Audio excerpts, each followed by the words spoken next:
this is response to others, number 14. And so first I'm responding to Caleb Bush for the reading project. So he just talks about Kanju's, sorry if I butchered that, but he just talks about Kanju's, the child who raised poisonous snakes. And I like that how he just introduces it, just breaks it down. So he talks about how the poisonous snakes represent bad things that like chop away at like people's lives, and his example was like the addiction, and I like that.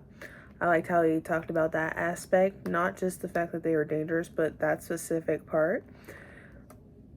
And then just how like over time, he just talked about how like over time the parents gave up on trying to fix their son, and that this obsession or addiction to like the snakes was killing their son. So I think he really focused on that aspect of like for example, like an addict in one's family and how that truly drains the rest of the family, or even addiction for oneself, it drains them. It kind of just talks about that aspect for sure. And then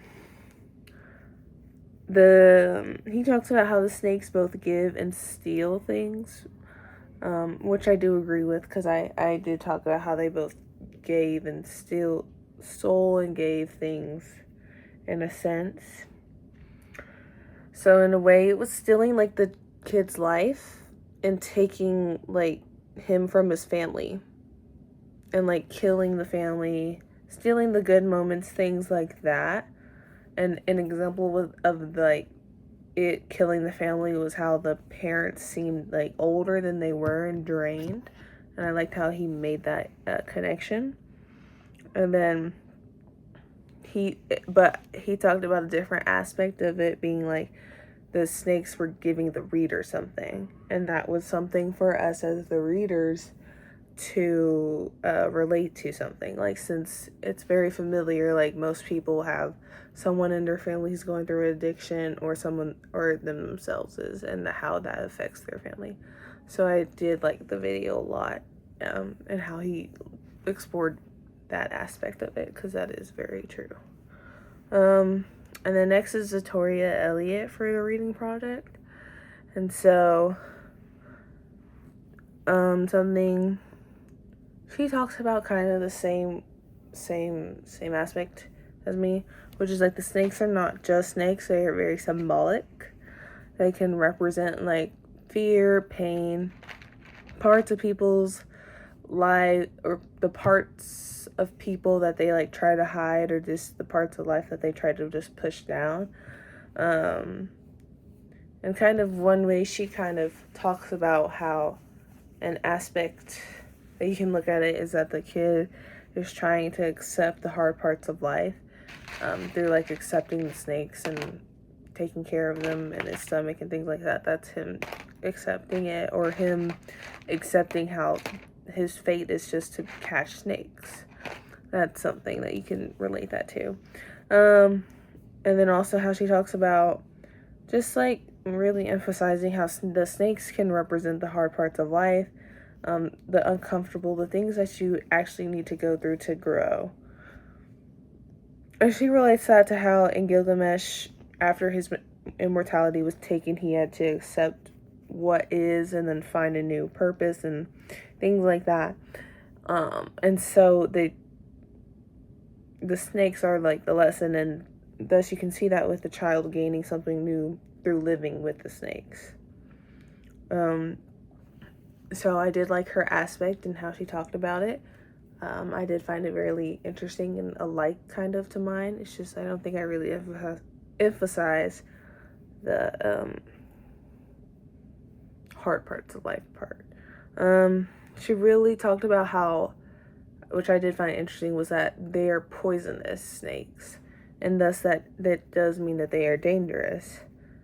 And the child is accepting them even though he knows that they are dangerous, but I feel like that, and then she really emphasized like that you have to accept it because that's how you grow. So I did like her video, it was really interesting. And then for Las Meninas, number 14, I'm responding to Molly Fisher. And then so she kind of just talks about how the video, she doesn't really think that the video was the best explanation, but it was a good basic explanation. But I think she talks about how it just leaves a lot of parts out, and it does in a way. But what she says that just sticks out to me is that the video is just stating the obvious. It's talking about what you can see, and how it doesn't talk about the characters, which I did talk about that in my video. Like, I don't think it talked about the characters at all, really, which is, I feel like, a good important part of it. And then, but it is a good video for 3 minutes, and I do have to agree. It is a good starter video, you could say. And then Elijah McCullough, he said it is a good video because of how basic it is, and that it's a good starter video. Kind of the same lines, but he does kind of make notice that it does miss a few parts. Like how a lot of history behind Velasquez, more history behind the Infanta, and then like the apprenticeship that Velasquez had, like things like that. But like he does overall say that the video is good, especially since it is like a starter video, and it would be good for somebody who is just starting out and learning. And then the more detailed stuff could be added later, for further explanation. And that's kind of what he said, and I do agree with that. And both had a good points in their videos. But yeah, that is my response to others.